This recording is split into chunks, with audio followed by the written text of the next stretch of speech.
Bonjour, on va reprendre.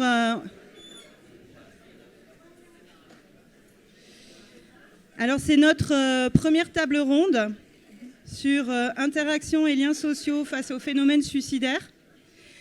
Nous avons 3 invités qui vont se présenter en toute liberté, brièvement. Voilà.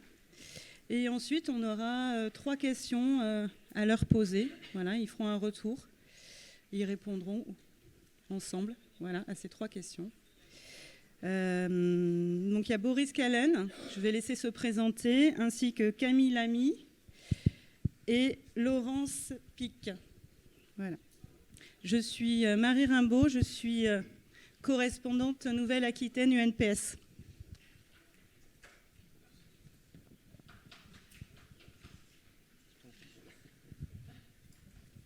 Bonjour à tous. Merci déjà pour l'invitation et l'accueil de la part de l'UNPS. Je m'appelle Laurence Pic, je suis aujourd'hui présidente de la Fédération européenne Vivre son deuil et je viens à ce titre représenter les associations qui accompagnent sur le terrain environ 240 bénévoles qui font de l'accompagnement de personnes endeuillées et aussi, a fortiori, des personnes endeuillées en lien avec la perte de proches qui sont passés à l'acte et qui se sont suicidés. Voilà. Bonjour à tous, ravi d'être avec vous ce matin, vraiment début de matinée super, les interventions, merci aux intervenants avant.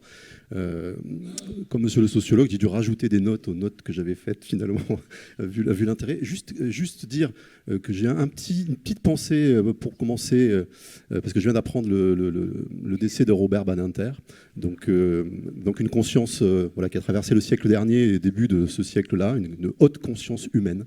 Donc je suis un peu touché et donc je voulais dire quelques mots, une pensée à Robert Badinter et à sa famille. Je suis Boris Callen, je représente l'association Mona Lisa, non pas la Joconde bien sûr, mais la mobilisation nationale contre l'isolement des âgés, qui depuis 2014 réunit l'ensemble des acteurs en France qui luttent contre l'isolement social des personnes âgées, que ce soit l'État, les collectivités territoriales, les associations, les citoyens, les chercheurs, autour d'une cause commune. Bonjour, moi c'est Camille Lamy, merci également pour l'invitation. Donc, je suis ingénieur, je travaille dans l'innovation et la recherche en santé numérique. L'idée c'est d'apporter aujourd'hui un regard sur le rôle de ces nouvelles technologies dans la prévention partagée du phénomène suicidaire et d'en débattre avec les personnes ici. Merci. On va commencer par la première question. Alors, d'après vous, quelle est la différence que vous pouvez faire entre interaction sociale et lien social dans vos pratiques ?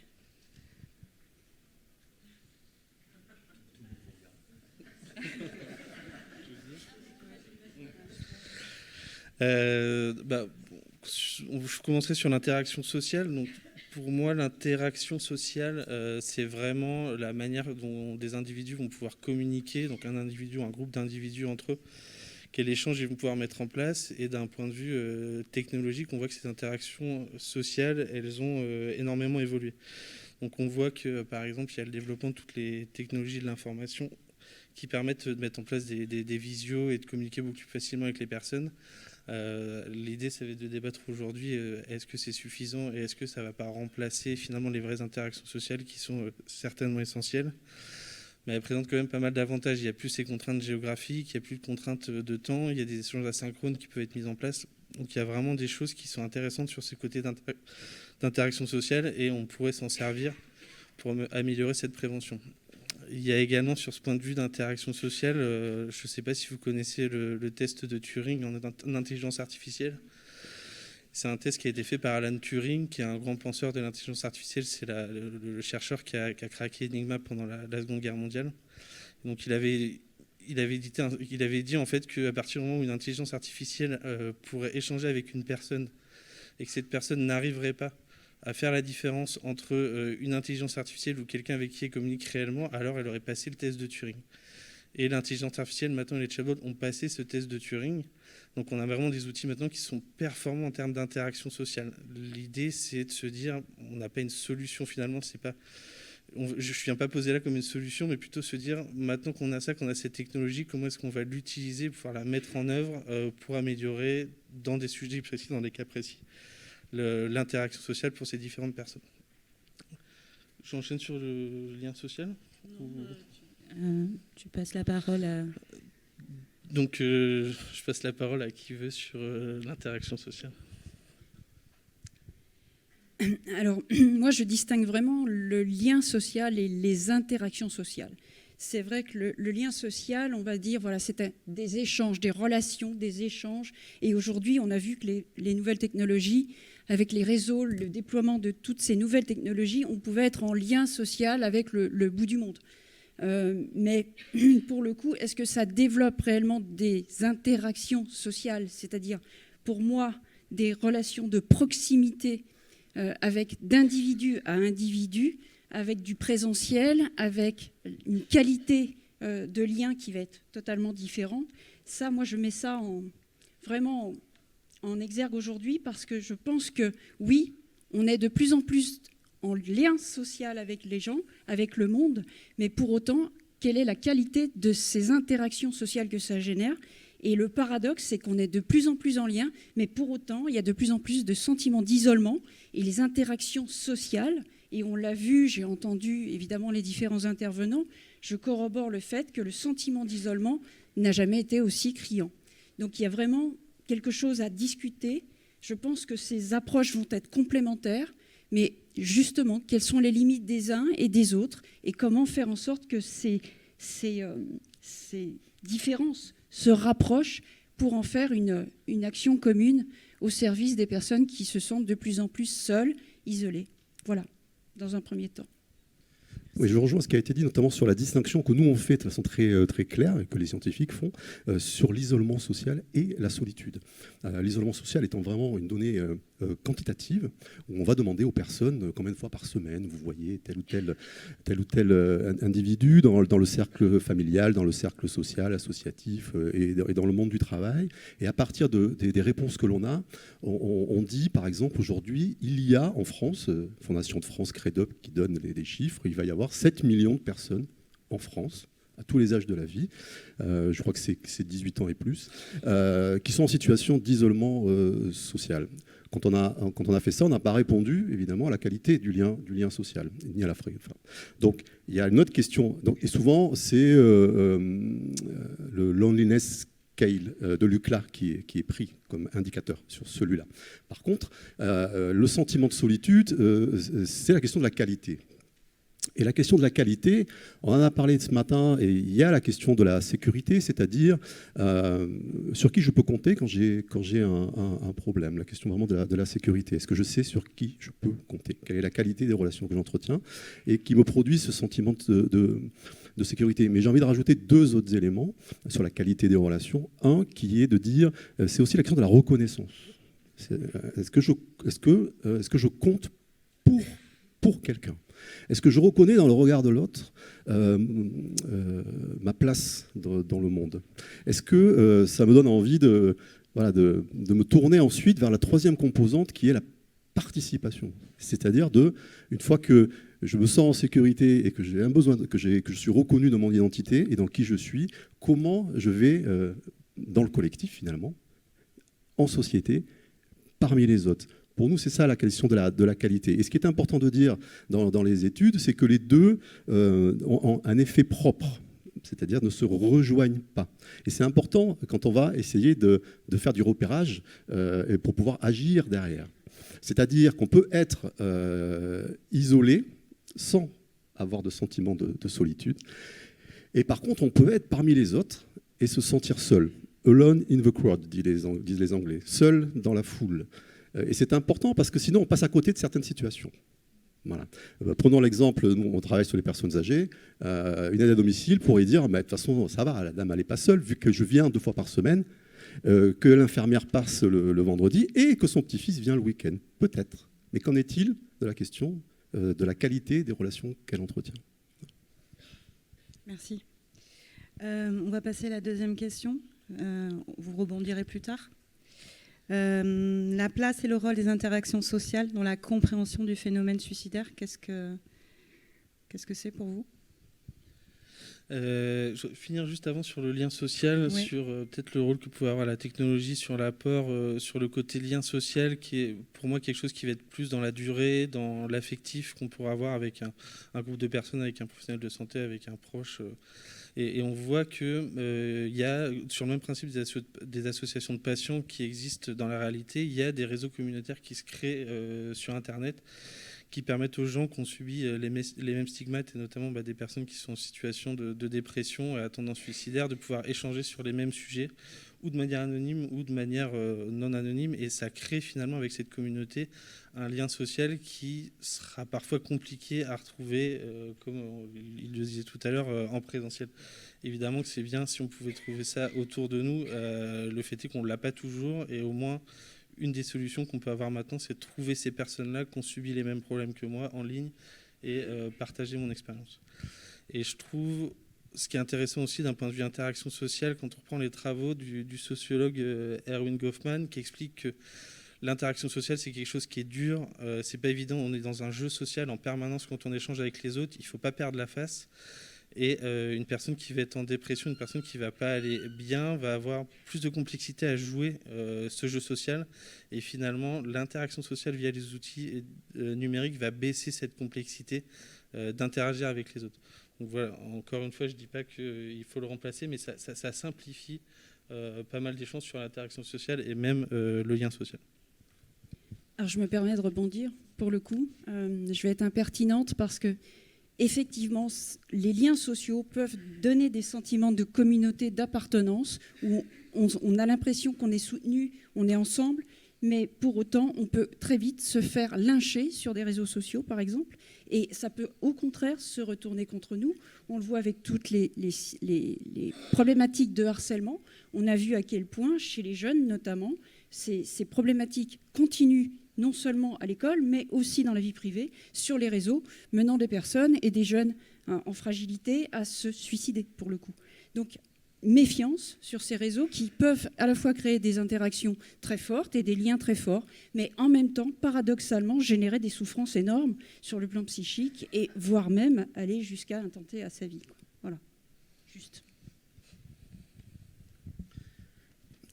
Oui, par rapport à ce qu'il disait ce matin, Monsieur Fouquet, moi je reviens là-dessus, et pour l'élargir effectivement à l'ensemble de la société, la question de l'isolement social et la solitude n'est pas un problème individuel. C'est, si vous voulez, un être humain, quand il arrive au monde, on est tous d'accord qu'un bébé, il a besoin d'être regardé, porté, aimé. Et que c'est ça qui fait que son développement est positif. Et donc, si vous voulez, il s'inscrit tout de suite dans le collectif. Donc ce que disent les chiffres de l'isolement social et de la solitude, c'est la façon dont la société actuellement s'organise et met de côté une partie, en fait, des êtres humains, de sa population. Quand on dit que 7 millions de personnes sont en situation d'isolement, et que chez les personnes âgées, il y a 530 000 personnes en situation de mort sociale en France, l'isolement social en France, c'est la canicule pour les personnes âgées. 15 000 morts, 15 jours, majoritairement des personnes âgées. Mais c'est pas ça, c'est vraiment le vrai sujet. C'est quand on fait un enterrement à Thiers, dans le nord de Paris, en présence du président de la République et du maire de Paris à l'époque, de 50 personnes dont les corps n'ont pas été demandés. C'est ça que ça dit, c'est la solitude absolue. Et ça parle d'une société qui exclut des personnes et qui se retrouvent dans des situations où elles n'ont plus aucun lien social. Les dernières études internationales montrent que cela augmente, souffrir de solitude augmente de 30% le risque de mortalité, plus 30%.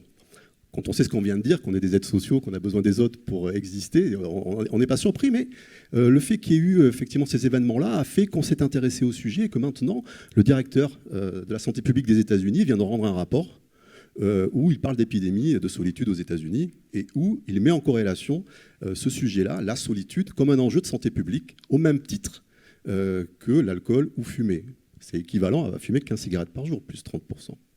Et donc, une réponse des politiques publiques est nécessaire. En France, c'est l'entrée personne âgée qui a été prise. Nous, on aimerait qu'on aille un petit peu plus loin et qu'on aille sur, effectivement, je dirais, une réponse sur cette question de la solitude beaucoup plus large à tous les âges de la vie, on l'a vu. Il y a un ministre de la solitude en Angleterre depuis 2018. Il y a un ministre de la solitude au Japon depuis 2021. Il y a des plans, je dirais, nationaux en Australie, en Nouvelle-Zélande. Il y a la Commission européenne qui a rendu un rapport en juin qui classe la France dans un pays dont la qualité, effectivement, enfin, en tout cas le nombre de personnes en situation d'isolement est le plus important. Donc, vous avez parlé de l'OMS ce matin, qui le 15 novembre 2023 vient de mettre en place une commission internationale. Il est urgent, effectivement, d'agir. Les chiffres, on les a. La situation, on la connaît. Et ce sera la troisième partie. C'est comment concrètement, maintenant, à partir de nos connaissances là, scientifiques et collectives, on arrive à agir sur les territoires de vie des personnes. Je vais vous embêter un petit peu. Est-ce qu'on peut recentrer sur la question, les interactions sociales dans la compréhension du phénomène suicidaire? Est-ce que vous pensez qu'à partir des interactions sociales, on peut tenter d'avoir des hypothèses sur la compréhension du phénomène suicidaire? Moi, je le pense. On a travaillé, nous, sur une solution qui est déployée aux États-Unis, qui s'appelle BetterHelp, qui est une solution d'accompagnement des patients d'un point de vue psychologique. Et en fait, l'avantage de cette solution par rapport à tout ce qui existe, c'est qu'elle a intégré la composante sociale et la qualité de l'interaction sociale dans la solution. C'est-à-dire qu'on va choisir comment est-ce qu'on veut interagir avec le professionnel de santé. Est-ce qu'on veut lui écrire tous les matins? Est-ce qu'on veut faire des échanges visio? Est-ce qu'on veut s'appeler au téléphone? Est-ce qu'on veut se voir en temps réel? Et on détermine finalement quelles interactions sociales on veut mettre en place avec la personne qui va nous aider, et on se rend compte que l'accompagnement est bien meilleur. C'est pas finalement en fixant un rendez-vous une fois par semaine avec une personne à distance qu'on va vraiment être au plus près de ses besoins, mais c'est peut-être en lui envoyant un message le matin, comment ça va? Ce genre d'interactions finalement qui sont intégrées dans le développement de cette solution, où on sent que finalement c'est central. On a aussi dans cette solution-là la capacité de choisir en amont les personnes avec qui on va interagir. Je ne sais plus, tout à l'heure dans l'intervention, quelqu'un disait que tous les médecins étaient différents et qu'on va tomber sur un médecin des fois qui ne va pas forcément pouvoir nous apporter la bonne solution. Et bien là, on voit que l'interaction qu'on va avoir avec son médecin va être aussi centrale dans l'accompagnement, parce qu'on va déterminer des critères, qu'est-ce qu'on préfère finalement comme type de personnes pour vous accompagner. On peut même choisir le sexe, ce genre de choses. Ce qui fait que l'interaction sociale va s'en trouver améliorée sur ces solutions-là. Et du coup, on a forcément une meilleure compréhension de la pathologie de la personne si on comprend via cette solution directement la composante d'interaction sociale qui est prédominante. Alors, au sein de la fédération, nous avons mis en place ce qu'on appelle une politique de post-vention. C'est-à-dire qu'à partir du moment où nous commençons à accompagner des personnes qui ont été relevées comme étant des aidants, enfin presque des aidants, mais des proches qui ont vécu un suicide, ou tout au moins des personnes qui ont vécu un suicide, nous sommes particulièrement vigilants à rester en contact avec. Nous faisons des entretiens individuels, nous avons des contacts téléphoniques, nous mettons en place des groupes de parole qui peuvent être spécifiques. Et d'autres choses aussi que nous mettons en place, ce sont de la prévention finalement. Nous faisons des actions très concrètes, comme des conférences, des ateliers. Nous mettons en place, nous allons vers, en fait, pour éviter justement ces sentiments d'isolement. Parce que ce que j'ai remarqué, et ce que nous remarquons tous sur le terrain, c'est d'avoir effectivement des plateformes, des réseaux, des gens qui sont là pour attendre le coup de fil de la détresse, de la personne qui vient là, qui se retrouve seule et isolée. Tout le monde n'a pas ce réflexe. Tout le monde n'a pas accès à cette information. Tout le monde dans les territoires n'a pas forcément envie de décrocher son téléphone, d'appeler le 3114 et de dire « je me sens mal », tout simplement parce qu'elle ne connaît pas le dispositif et elle est tellement isolée, tellement seule qu'on voit que le repli sur soi, on le sait, ne génère pas cette envie d'aller vers ou de se sentir aidé et accompagné. Donc ce que nous mettons en place, et on le voit, nous on essaye de le déployer, on l'a beaucoup déployé en Bretagne, on le déploie beaucoup en Normandie, on va essayer de le déployer sur d'autres territoires, mais de faire en sorte que nous soyons force de proposition pour vraiment casser ce plafond de verre qui peut exister quand on est endeuillé après suicide, et d'autant plus d'une personne qu'on a perdue, parce qu'on ne parle pas, on ne parle plus, on n'ose pas, il y a une culpabilité, et vous le savez, une honte énorme qui est là, qui est permanente, et on n'a pas forcément envie de se faire aider. Or, on sait que ce sont des populations à risque et que la population est particulièrement importante. Et le aller vers, c'est provoquer. C'est se déplacer, c'est distribuer, être force de proposition. Dans le lien, l'interaction sociale, c'est le lien, c'est dire on est là, vous n'êtes pas seul, et on n'attend plus que la personne nous appelle quand elle est en détresse. Voilà.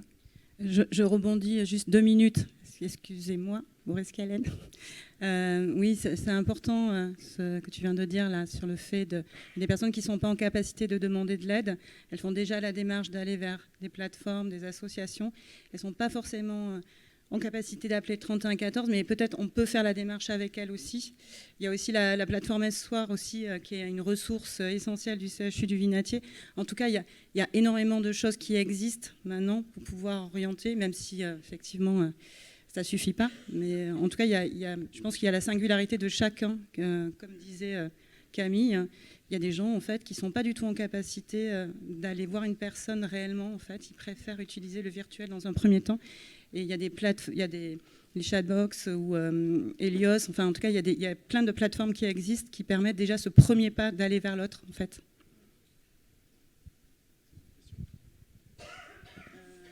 J'attends votre réponse en fait. Je n'avais pas saisi que c'était une question. Donc je réponds comme je veux, c'est ça qui est chouette.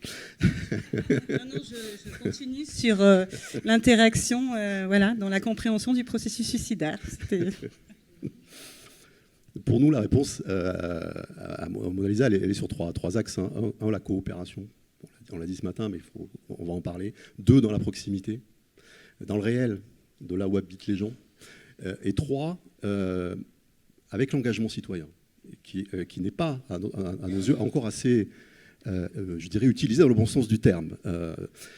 Des coopérations, Mona Lisa, c'est 550 membres au niveau national, qui, quand ils s'incarnent sur les territoires, collaborent sur un territoire. Parce qu'en fait, là où ça se joue, c'est là où vivent les personnes, clairement.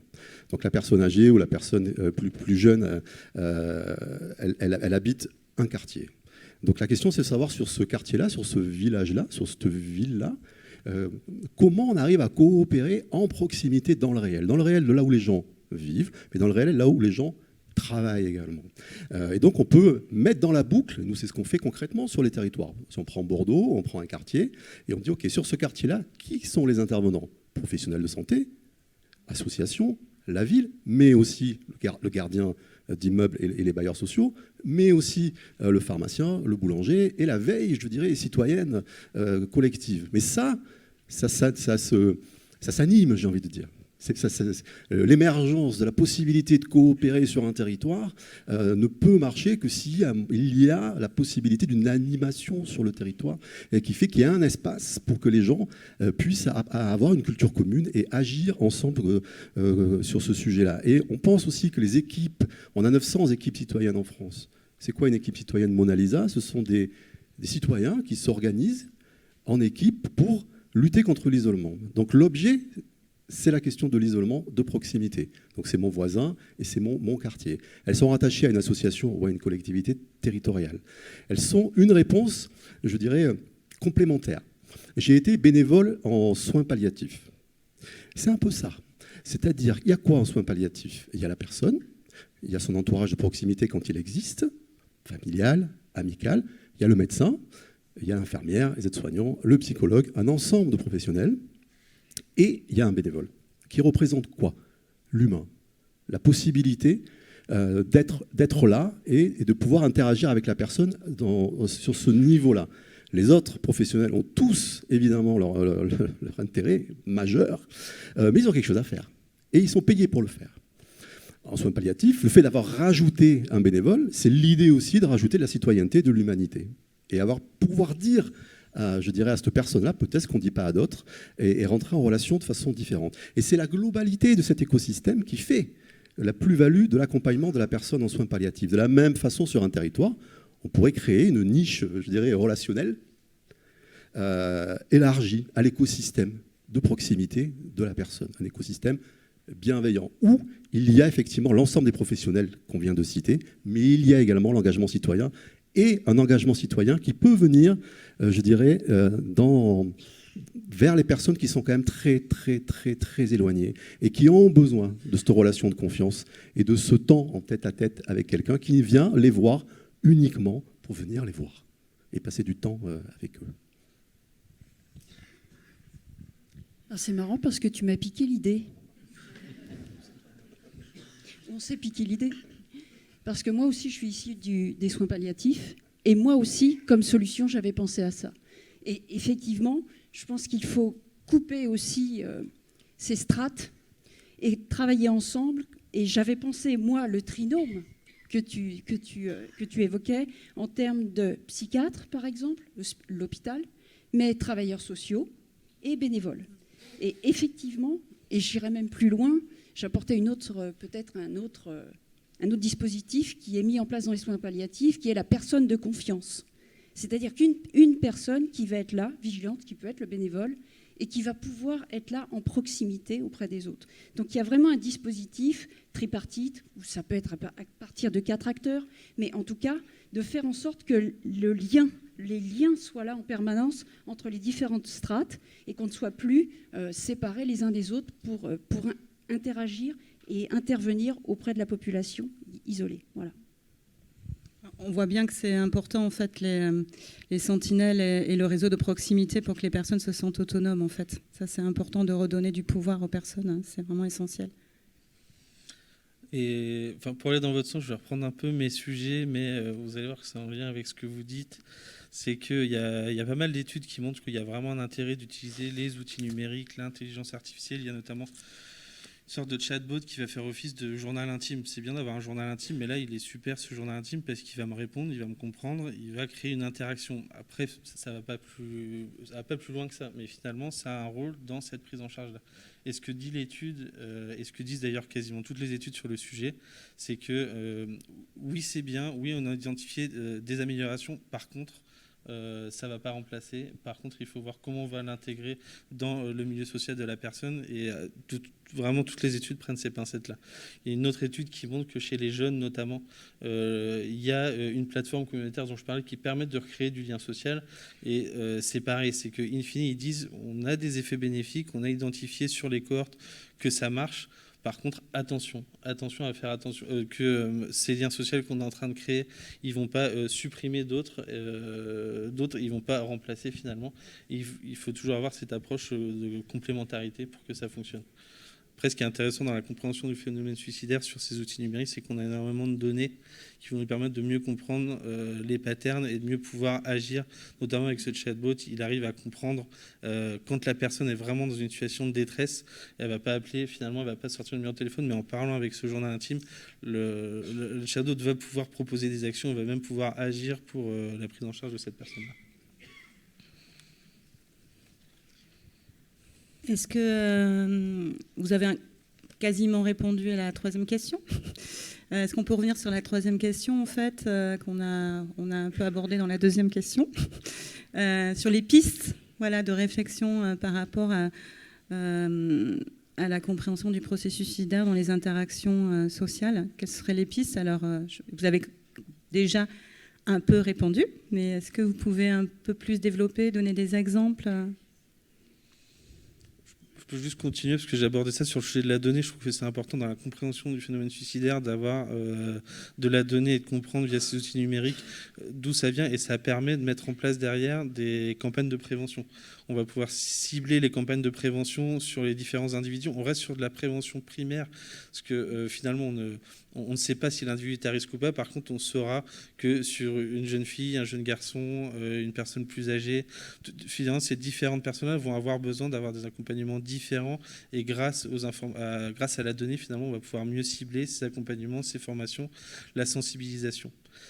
Il y a aussi un autre rôle de lequel se vantent beaucoup les réseaux sociaux. Alors, il y a énormément d'études, certainement sponsorisées par Facebook et consorts, qui disent que les réseaux sociaux arrivent à faire le rôle de sentinelle dont vous parliez, parce qu'ils vont identifier, ils vont dire « Ah, attention, là, il y a un risque ».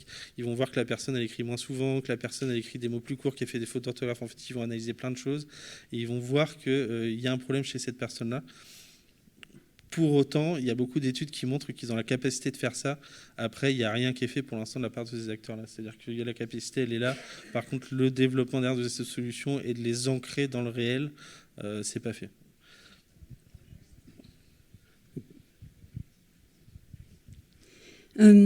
Alors, pour moi, les enjeux, en fait, sont énormes. Il y a beaucoup d'enjeux aujourd'hui. On voit à quel point on est dans un monde, et on l'a dit, et on le répète, et j'ai envie de le redire, on est dans un monde de précarité, on est dans un monde de solitude, on est dans un monde d'absurdité, on est dans un monde d'isolement, beaucoup. Je pense qu'il faut vraiment que le lien social, les interactions sociales soient remises vraiment au centre du village et que notre humanité, notre solidarité à tous, parce qu'on est tous issus de la même racine, hein, on est des êtres humains à la base, qui sommes solidaires, qui sommes communautaires, on a vraiment besoin de recréer du lien. Ce lien, il est pour moi indispensable parce qu'il va créer du sens. Ce qui nous manque aujourd'hui, c'est cette quête de sens. Pourquoi je vis ? Pourquoi je meurs ? Quel est quoi le sens de ma vie ? Et à partir du moment où les êtres humains seront reconnectés les uns les autres, c'est-à-dire qu'on va les rapprocher alors sur des sujets communs, sur des projets communs, sur des ambitions communes, je pense que c'est là la clé.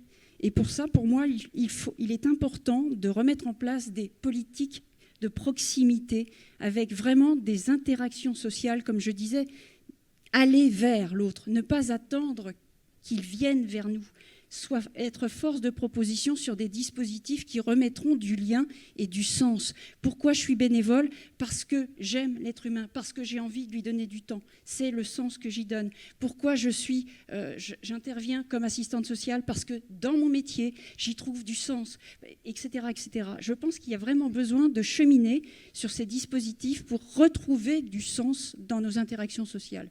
C'est, à mon avis, la clé de ce qui va pouvoir faire en sorte que les gens se sentent un peu moins seuls en public, un peu moins seuls et isolés dans leur famille. Donc, être force de proposition sur des conférences, comme je disais, aller vers de la prévention, parler. Si nous, les professionnels, nous ne sommes pas en capacité d'aller vers l'autre et de casser justement ce tabou du langage, je ne vais pas parler du suicide parce que, eh bien là, il y a un problème parce qu'on est censé, nous, s'être approprié le vocable. On est censé, nous, avoir justement toutes ces études, tout ce qui est là, qu'on connaît, tous ces constats. Et il n'y a pas que, effectivement, les jeunes qui sont concernés. Je voudrais aussi parler, et tu l'évoquais, les personnes âgées qui sont extrêmement en souffrance. De ma fenêtre, j'ai des remontées de terrain où des personnes, des hommes notamment entre 60 et 75 ans, se suicident massivement en ce moment. Tout simplement parce que la maladie touche, parce qu'ils se sentent désemparés. Et ça, c'est important. Le sens et la solidarité entre nous doit revenir au centre du village. Donc, premier dispositif, effectivement, de manière plus large, faire des actions sur la population. Et le deuxième, qui est beaucoup plus précis et beaucoup plus pointu, c'est ce que je disais tout à l'heure, qu'on a anticipé, c'est ces dispositifs très précis où on a repéré une personne de confiance, parce que la confiance en l'individu, en l'institution, c'est aussi considérablement délité ces derniers temps. Recréer du lien, c'est aussi ça. Recréer du sens et du lien, de la confiance envers nos institutions, envers les êtres humains, envers chacun, pour qu'on puisse notamment sauver les personnes qui ont envie de passer à l'acte, tout simplement. Oui, je rebondis sur la question évidemment du sens, qui est une question ontologique. L'être humain ne peut pas exister s'il ne donne pas sens à son existence, sinon c'est le chaos. Par contre, du coup, ça me fait le lien avec la technique. Et c'est un peu le pharmacon, c'est-à-dire que La technique, c'est une technique quoi, qui a été créée par l'être humain, qui peut produire des choses extrêmement intéressantes et faire du lien, c'est vrai. Mais elle peut également détruire le lien, de la même façon qu'un médicament peut nous soigner, mais aussi peut nous tuer.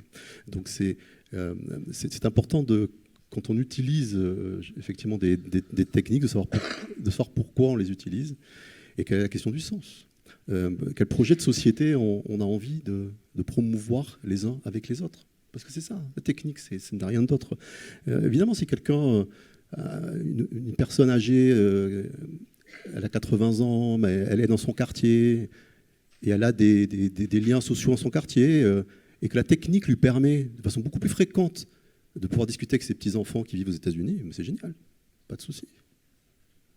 Si la technique vient se substituer, effectivement, en disant parce que vous avez la technique, on ne se préoccupe pas, en fait, de la question de vos liens sociaux, là, ça devient un problème. Je pense qu'on ne se pose pas non plus suffisamment la question, là, c'est plus lié au grand âge, mais la question existentielle et spirituelle, finalement. On traverse nos vies comme si tout était normal. Et on va vers les gens avec quand même des représentations assez mécaniques, quoi. Et on parlait de couloirs de nage tout à l'heure, mais quand même, quoi. On est encore, et particulièrement ici en France, dans des couloirs de nage où on a du mal quand même à faire sens collectif et sens commun sur c'est quoi mon être humain sur cette planète en 2023 et quel projet on a envie de promouvoir collectivement ensemble, pas que de façon conceptuelle et théorique, bien sûr conceptuelle, théorique, via la recherche, via la connaissance, mais en même temps via nos désirs, nos envies, et qu'est-ce qui fait qu'on a envie de persévérer dans nos êtres les uns les autres, et qu'est-ce qu'on a envie de porter de façon collective, ensemble, concrètement, aujourd'hui. Et souvent, on zappe finalement la finalité. On met plein de solutions partout, mais sans se dire, mais attendez, les solutions pour faire quoi? Une personne âgée, elle est chez elle. OK, donc l'État donne une aide qui s'appelle l'APA, qui permet à une aide à domicile de venir faire le ménage ou le repas. Super. Heureusement. L'infirmière passe pour effectivement faire la piqûre pour le diabète parce qu'elle en a besoin, etc., etc. On a réaménagé, je dirais, son appartement. Il est super, la douche est géniale. Tout va bien, il y a des trucs lumineux qui vont aux toilettes la nuit, elles ne tombent plus. Super. Mais pour faire quoi? Si on s'arrête là, on s'arrête au bas de la pyramide de Maslow, qui est évidemment essentielle, mais néanmoins non suffisante quand même, pour dire, mais pour vivre quoi? Qu'est-ce qui fait qu'un être humain a envie de persévérer dans son être? Évidemment, s'il a un logement, super. S'il est adapté, super. Mais si c'est une prison, pas super du tout. Les gens meurent en fait prisonniers chez eux. Donc en fait, cette question vraiment de dire, mais pour faire quoi en fait? C'est quoi la finalité? C'est quoi le sens de nos projets? Et moi, je suis professionnel du raménagement de l'appartement. Très bien, mais comment je fais collectif avec l'ensemble des acteurs? C'est quoi notre projet collectif, en fait, ensemble, pour cette personne-là? Voilà. Sinon, on crée, et 85-90%, on dit 95% des personnes veulent vieillir chez elles. Ça, c'est les chiffres. Mais si on en fait des prisons dorées, belles, ça ne répondra pas, évidemment, aux besoins de vivre des personnes, tout simplement. Qu'est-ce qui fait qu'on a envie de vivre, quoi? Et un être humain, c'est être en lien, de la façon dont il a décidé de l'être. On n'est pas prescriptif. Mais par contre, on met en place les possibilités qu'il puisse décider par lui-même ce qu'il a envie d'être au monde avec les autres. Pour répondre sur les deux parties que tu as abordées, je trouve que moi, j'aborde depuis le début l'aspect technologique, et il y a un vrai sujet, c'est l'inclusivité de ces solutions-là. Comment est-ce que, je parle beaucoup des jeunes, des réseaux sociaux, mais finalement comment les personnes âgées dont on parle en maison de retraite vont pouvoir avoir accès à la prévention, à ce genre d'outils. C'est pas évident, c'est plus compliqué, mais il y a des solutions qui se mettent en place. Il y avait un robot qui dansait dans les maisons de retraite, je sais pas si vous avez vu, c'est pas génial. Il y a une deuxième étape, là, il y a quelque chose qui est plus intéressant, c'est c'est toujours un robot, c'est une tablette qui va se balader dans l'EHPAD, mais qui va permettre de créer des rendez-vous avec les gens de la famille en visio. Les personnes, elles ne savent pas se servir d'une tablette, elles ne vont pas pouvoir recréer ça, et tout le monde ne peut pas aller à la maison de retraite tous les jours, c'est compliqué. Par contre, le fait d'avoir ces outils-là qui se baladent dans la maison de retraite et qui permettent aux personnes, une fois par jour, d'échanger avec leurs petits-enfants, leurs enfants, c'est un vrai bénéfice. Il y a une interaction sociale qui se crée, pour le coup, qui n'existerait pas si jamais les outils n'étaient pas là. Et du coup, ça entretient le lien social dont on parle. Et la deuxième partie sur laquelle je suis complètement d'accord avec toi, et c'est vraiment un des sujets aussi de la technologie, c'est le travail pluridisciplinaire. C'est que si ces choses-là ne sont pas vues de manière pluridisciplinaire, elles ne vont pas vraiment être efficaces, elles ne vont pas être intégrées dans la pratique, même dans les sujets de prévention. C'est le cas partout pour l'intelligence artificielle. On voit qu'il y a les nouveaux systèmes de neurones, le deep learning, vous avez entendu parler, on dit que c'est des systèmes qui sont pas intelligents, qui comprennent rien, mais qui arrivent à faire des choses très complexes. Et c'est le cas en fait. On a des systèmes d'intelligence artificielle, on voit avec ChatGPT qui est de plus en plus fort, qui arrive à des choses assez impressionnantes, mais en fait, ils comprennent pas les choses. Par contre, à chaque fois, ces outils-là deviennent hybrides, c'est-à-dire qu'il y a des professionnels du secteur, et donc là, je pense à des professionnels, des sociologues, à des médecins, à des personnes qui travaillent dans le social, qui vont travailler et faire évoluer ces outils-là. Et là, ils vont apporter une composante métier, une composante spécifique à la problématique qu'on veut traiter, à ces outils d'IA ou technologiques. Et là, ils vont permettre de les utiliser correctement et d'apporter une réelle plus-value finalement aux patients final. J'ai envie d'intervenir. On entre dans les 5 dernières minutes, et après il y aura les questions. Ok. On a super bien tenu le temps. Je te regarde bien. Oui, je voudrais rebondir sur ton intervention. Merveilleux, effectivement, mais je me dis que partout où il y a de l'IA, partout où il y a de la technologie, c'est de l'humain en moins. Alors, je ne dis pas que c'est l'IA qui va remplacer l'humain, mais on voit bien à quel point l'IA peut avoir ses limites, même la plus élaborée possible, puisque c'est l'être humain qui crée l'IA. Bref. Mais surtout, quel sens ça a de remplacer l'IA, justement, qui va permettre l'interaction sociale? Pourquoi on ne mettrait pas un être humain en disant on va prendre rendez-vous avec votre famille et puis on va faire? Vous voyez? Donc, moi, je dis oui, je suis d'accord pour l'IA, mais attention de ne pas remplacer l'IA parce que sous prétexte de budget, parce que sous prétexte de manque de personnel, parce que sous prétexte de restrictions, etc., etc., etc. Donc, complémentaire, mais attention à ces dérives. Et, enfin, voilà, c'est juste un petit commentaire. Je ne dis pas qu'il faut aller contre, parce qu'on ne peut pas lutter contre le flot d'une technologie qui se développe et qui peut être aidante. Mais attention aux limites aussi. On voit que beaucoup de choses se délitent en termes de relations et d'interaction humaine, de proximité, malheureusement. Voilà.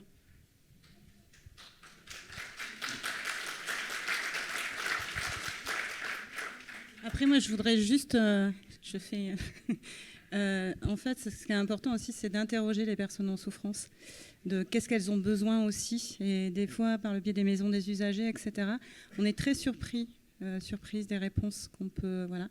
Et c'est pour ça que les outils numériques, ils font partie de notre vie. Et, alors effectivement, on ne va pas mettre que des outils numériques, mais peut-être que c'est important de revenir aux sources et d'interroger les personnes en souffrance pour savoir ce dont elles ont besoin, en fait. Tout à fait d'accord.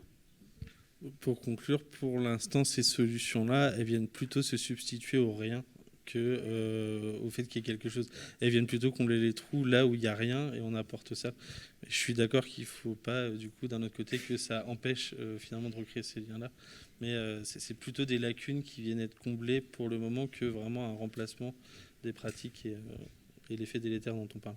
Justement. Et justement.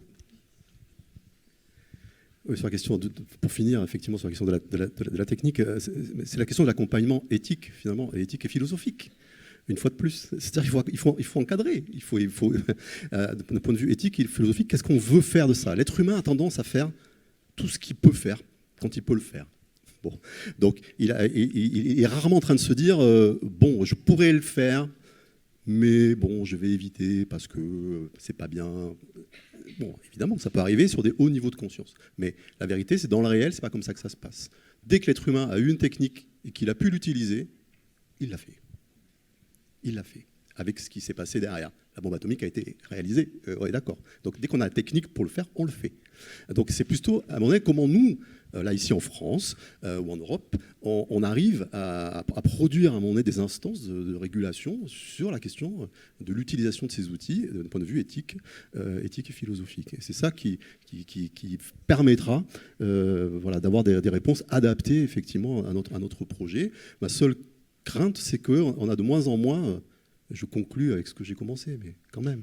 On a de moins en moins de personnes qui ont le niveau d'intelligence et de conscience d'un Robert Badinter, vous voyez, de hauteur, je dirais, de vue dans l'espace public actuellement. Il y en a, évidemment. Mais j'en vois de moins en moins, ce qui pointe une petite inquiétude sur l'utilisation des techniques, malgré tout. On va passer aux questions dans la salle. Je vous remercie pour votre engagement. Voilà.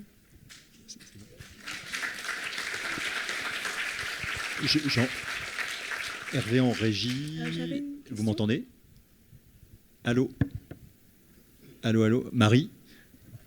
Oui, Hervé en régie, j'ai une question en fait d'une personne sur la page Facebook, le direct de la page Facebook de l'UNPS, qui pose la question suivante. Sur la question de l'utilisation des outils digitaux, quel regard portez-vous sur la fracture numérique?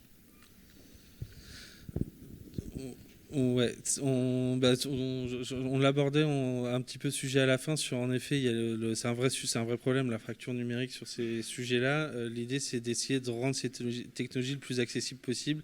Et là, on en revient sur finalement les sujets d'éthique. C'est un vrai sujet éthique, finalement, le rendre inclusif, ces solutions-là. Le travail pluriprofessionnel, ça sert à dire quand, mais aussi comment on va pouvoir intégrer ces technologies-là. Quand je donnais l'exemple de la maison de retraite, finalement, on voit que cette fracture, elle vient, une personne, elle ne sait pas allumer une tablette, la connecter à Internet, gérer des appels.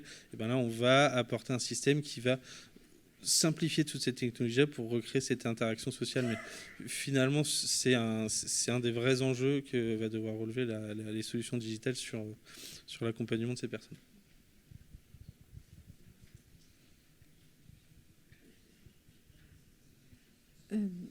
Alors, je continue avec le chat, je continue à faire du lien. Donc, Christelle nous dit « J'ai l'impression que la société occulte les souffrances à force de rechercher l'optimisation, le divertissement ou la performance. Est-ce qu'on n'aurait pas oublié ce que signifie faire société ou vivre ensemble, à savoir assumer aussi de voir, de regarder en face la douleur, le mal-être, la solitude et la détresse ?» Et j'en profite pendant que j'ai le micro simplement pour lire le deuxième texte qui est plus une réflexion de Corinne Melzer. Je suis tellement d'accord avec Camille Lamy. Quel sens cela a de remplacer l'humain par l'IA, vu le manque de soutien et d'accompagnement que l'on retrouve dans la cité, et cela pour tous les publics, enfants, ados, personnes précaires, personnes vivant avec des troubles, personnes âgées, etc. Oui, merci pour ces questions qui sont tout à fait pertinentes. Moi, ça me fait penser, là, ça me fait réagir spontanément sur la vulnérabilité. C'est Tanguy Châtel qui en parle beaucoup avec son think tank français. Et effectivement, regardons en face nos vulnérabilités. Nos vulnérabilités qui finalement faisons la norme. La norme, c'est notre vulnérabilité. Et la première de toutes, c'est le fait que l'on soit mortel. Après, effectivement, il y a d'autres formes de vulnérabilité qui sont le fait de perdre un emploi, de perdre un conjoint, de perdre, etc., etc. Mais tout cela fait que la vulnérabilité est une norme. Et tant qu'effectivement on ne prendra pas en considération cette forme de vulnérabilité, la souffrance en général et comment on y apporte des solutions, on passera à côté du sujet de l'être humain. Parce que l'être humain est vulnérable. Merci. Oui, c'est vrai que ça fait partie de la réponse, c'est-à-dire que la reconnaissance de sa vulnérabilité est un préalable finalement, effectivement, à la réponse. Si on a peur dans l'espace public de dire qu'on a des pensées suicidaires, si on a peur de dire qu'on se sent seul, parce que la société ne le permet pas, parce qu'on nous demande effectivement de représenter, d'être en représentation, d'être efficace. On a parlé du travail, mais enfin bon, quand même, quoi. Et si un jeune, quand on lui dit, quand il arrive à dire, parce qu'il faut aussi arriver à reconnaître sa propre souffrance. Une fois qu'on l'a reconnue, on arrive dans l'espace public et un jeune qui dit à d'autres, voilà, je suis en train de souffrir de solitude, et que ce qu'on lui répond, c'est, mais bouge-toi, il n'y a qu'à. Il suffit de regarde autour de toi. Voyez, non, mais c'est ça, parce qu'on a cette petite rengaine actuellement, on parlait d'individualisme ce matin, mais de dire, mais en fait, la responsabilité, c'est la tienne. C'est la tienne.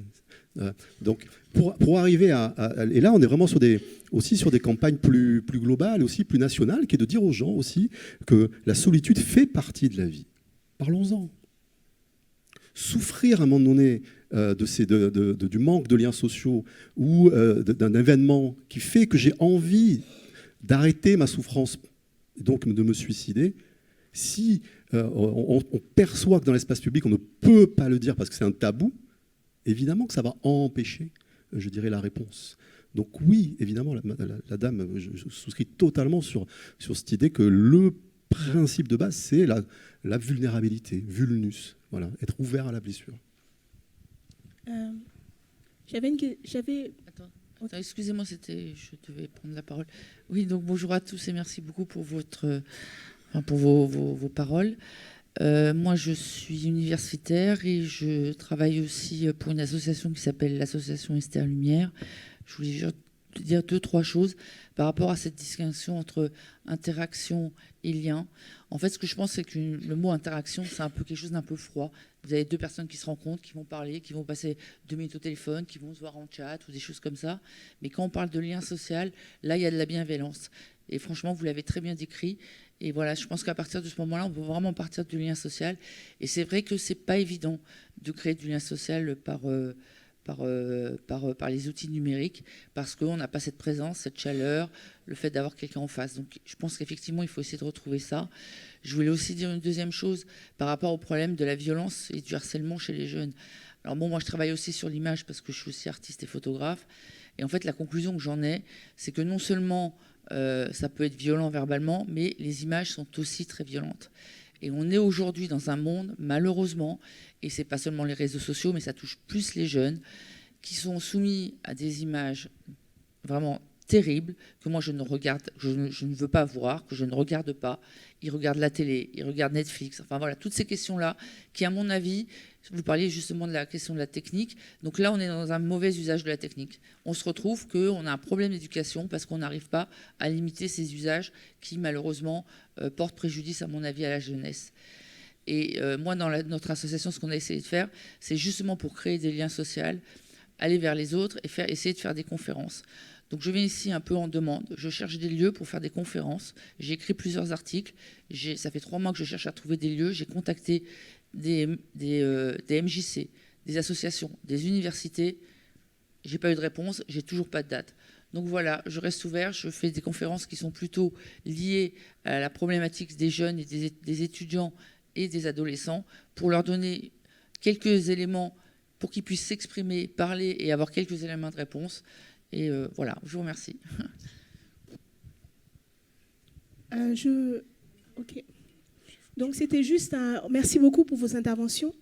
C'était juste, moi je suis sur l'initiative Wood Fortis, on recueille des témoignages de survivants. Donc c'était pour juste rapporter 2 ou 3 cas que nous avons recueillis. C'est pas grand-chose, mais c'est très symbolique. Par exemple, dans le cas du phénomène suicidaire, quand une suicidante vous dit qu'appeler un numéro d'écoute lui sauve la vie, pourquoi? Parce qu'elle a été victime d'inceste, de viol. Il y a un souci du survivant ou du suicidant de ne pas faire inquiéter ses proches, de ne pas leur faire du mal. Donc dans ce cas-là, un numéro d'écoute 3114 ou d'une association est vital, parce qu'il n'a pas envie de se confier à ses proches. Ça, c'est un cas que je voulais souligner. Un deuxième cas, on avait recueilli les témoignages d'une jeune fille, 14 ans, 3 tentatives de suicide. Elle n'a pas reproduit l'acte, elle s'est confiée, on parlait d'image. On lui avait demandé, est-ce que tu as une photo que tu voudrais, qui exprimerait ce que tu ressens après cette 3e tentative? Tu ne veux plus la refaire? Quelle photo de ton quotidien représenterait ce que tu ressens? Et elle a photographié son mobile sur son lit. Elle a dit, pour la 4e tentative, c'est le mobile qui m'a sauvée parce que j'étais en lien avec des personnes, c'était pas ses proches, c'était pas ses parents ni ses copains de l'école, c'était le mobile. Donc il faut faire quand même attention quand on parle de numérique, de technologie, etc. C'est un outil qu'on peut utiliser différemment, mais il faut faire attention dans le langage. Et le 3e point, c'était à propos de proximité. Il faut prendre en compte les liens sociaux toxiques. On parle de proximité, les sectes démarchent. Les sectes, elles se marchent 2 par 2, elles vont dans les intimités des gens, elles tapent aux portes, c'est de la proximité, c'est du lien social proposé, mais il est profondément toxique et nocif, notamment dans le phénomène suicidaire. On parle des cas d'emprise. Donc voilà, c'est ces 3 points que je voulais souligner. Merci. Et quand on parle de proximité...